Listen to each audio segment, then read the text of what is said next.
ఏంటి అనుకుంటున్నారా? బంగాళదుంపతోటైతే నేను ఈ విధంగా చేశాను. ఒకసారి ఇలా చేసి చూడండి మీరు కూడా. చాలా బావుంటది. చాలా ఈజీ ప్రాసెస్ అనమాట.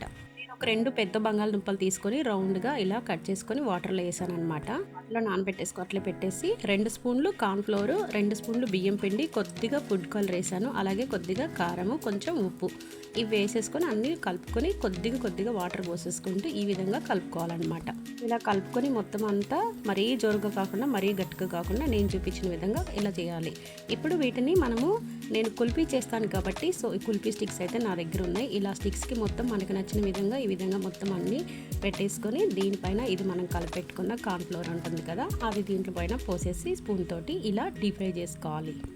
చాలా సింపుల్. ఇలా చేస్తే ఇంక పిల్లలు అసలు వద్దంటారా? చూడండి ఈ విధంగా చేసి పెట్టండి పిల్లలకి ఖచ్చితంగా తింటారు. దీనిపైన మైనీస్ చల్లుకొని తింటే ఇంకా బాగుంటుంది. వీడియో నచ్చితే లైక్ చేయండి. చాలా బాగుంటుంది. సూపర్ ఉంటుంది.